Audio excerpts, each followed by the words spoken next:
Yeah, pronto, ok, gosto. É isso, vamos fazer agora um blooper muito lindo. Vamos... Olha, diz olá.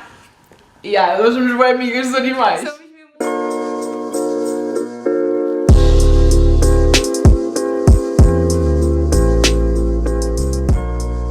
Bem-vindos a mais um vídeo. No vídeo desta semana vamos falar sobre diabetes e vamos explicar-vos como é que a nossa alimentação influencia esta doença. Em 2015, 415 milhões de pessoas sofriam desta doença e este número tem vindo a aumentar desde aí. Quando uma pessoa normal ingere alimentos que tenham hidratos de carbono, isso leva a um aumento da glicemia, ou açúcar no sangue. Mas o corpo é capaz de responder a isso mesmo, sendo produzida pelo pâncreas uma quantidade de insulina adequada a esse nível de glicemia. Sendo que é a insulina que permite que a glicose vá da corrente sanguínea para o interior das células, baixando assim o nível de glicemia e permitindo também que a célula use a glicose como energia metabólica. Como vocês provavelmente sabem, existem dois tipos principais de diabetes, tipo 1 ou tipo 2. No caso das diabetes tipo 1 ou insulino-dependentes, não se sabe bem a causa delas, mas sabe-se que o que acontece é que o sistema imunitário do indivíduo destrói as células beta presentes no pâncreas. A principal função destas células é armazenar ou libertar a insulina. O que acontece é que o paciente fica incapaz de regular a sua própria concentração de glicose no sangue e, portanto, fica dependente de medicação e de insulina durante a sua vida. Já o caso de diabetes tipo 2 é completamente diferente e 90% dos diabéticos sofrem deste tipo. Ao contrário do tipo 1, em que se suspeita que as causas sejam maioritariamente genéticas, neste caso uma má alimentação e o sedentarismo são os principais fatores de risco. Sendo assim, a diabetes tipo 2 é caracterizada pelo facto de as células se terem tornado resistentes à insulina, o pâncreas não conseguir produzir insulina suficiente para os níveis de açúcar no sangue e também uma combinação desses dois fatores. Existem receptores de insulina nas células que permitem que a insulina se ligue a elas e que fazem com que a glicose entre nas células. Com esta resistência adquirida, a glicose fica impedida de entrar nas células, levando a um estado de hiperglicemia no organismo. Continuando a detectar a glicose no sangue, as células beta do pâncreas continuam a produzir insulina. Isto vai levar a que as células beta fiquem desgastadas e, portanto, as doses de insulina que estão a ser produzidas vão ser inadequadas. Apesar de muitos doentes precisarem de medicação, a alimentação e a atividade física têm um papel crucial no controle da diabetes, principalmente no caso tipo 2, em que, em alguns dos casos, pode até ser uma condição que é revertida. Existe bastante desinformação em relação à dieta que é ideal para uma pessoa diabética. Normalmente as recomendações são que estas cortem nos hidratos de carbono, mesmo na fruta, sendo que depois acabam por ser obrigadas a aumentar o teor de carne e outros produtos de origem animal na sua alimentação para compensar este corte. Neste vídeo vamos começar por analisar quais são as recomendações da American Diabetes Association e depois vamos ver o que é que outros especialistas têm a dizer sobre o assunto. Em relação à proteína, na lista das melhores escolhas, esta associação inclui a proteína de origem vegetal. No entanto, nesta lista inclui também alimentos como a carne, o queijo e os ovos. Eles recomendam também uma dieta rica em fibra e, em relação aos hidratos de carbono, aconselham a optar pelos hidratos complexos, o que faz sentido.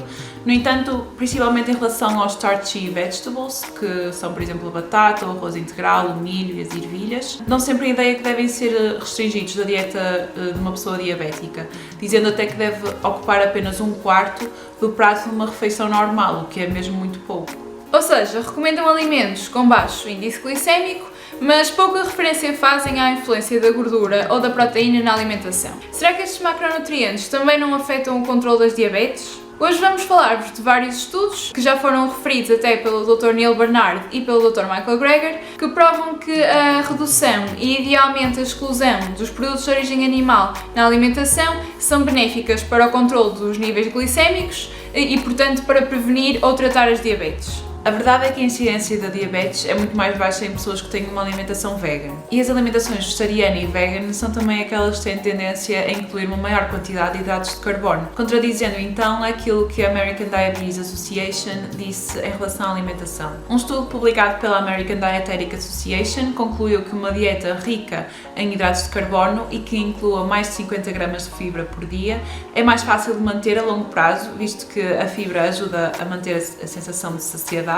diminui a quantidade de insulina que é requerida pelo organismo, ajuda a controlar os níveis de glicemia, diminui os valores de colesterol e triglicéridos e ajuda também a controlar o peso. E é de frisar que são recomendadas 50 gramas de fibra por dia. Uma vez que os produtos de origem animal não têm fibra, numa dieta onde se incluem este tipo de produtos, geralmente só são atingidas 20 a 25 gramas diárias. Sendo assim, quando os produtos de origem animal são substituídos por produtos de origem vegetal, como acontece numa alimentação vegan, esta dose recomendada de fibra é atingida muito facilmente. Num outro estudo que também foi referido pelo Dr. Neil Bernard, foram formados 2 grupos de pessoas que tinham diabetes. A um dos grupos foi dada uma alimentação vegan e baixa em gorduras, também conhecida como high carb low fat, em que se exclui também os óleos e azeite. E a outro grupo foi dada uma alimentação geralmente recomendada pela American Diabetes Association, com a típica restrição calórica e restrição de hidratos de carbono. Entre as várias variáveis que foram analisadas nestes pacientes,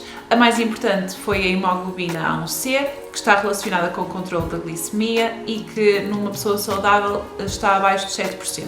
Ora, todos os pacientes começaram com valores elevados, à volta dos 8%, e realmente até no grupo que estava a seguir a dieta recomendada pela American Diabetes Association, esses valores baixaram, mas apenas no grupo que estava a seguir a uma dieta vegan e baixa em gorduras, é que eles baixaram tanto que chegaram a atingir os valores saudáveis. O Dr. Neil Bernard até salientou que nem existe uma medicação capaz de permitir uma descida tão baixa e tão boa como a que se verificou neste caso. Mas afinal, o que torna as células resistentes à insulina? Pelo estudo que a Sónia referiu, percebemos que não são os hidratos de carbono. Caso contrário, uma dieta vegan não tinha os resultados tão bons que teve. O Dr. Neil Bernard tem uma forma muito simples de explicar esta resistência e que não está relacionada nem com o excesso de glicose, nem com a insulina, nem com os receptores de insulina da célula. O problema da resistência está então associado à sinalização após o contacto da insulina com a célula. Ou seja, a insulina é detectada e isso devia gerar um sinal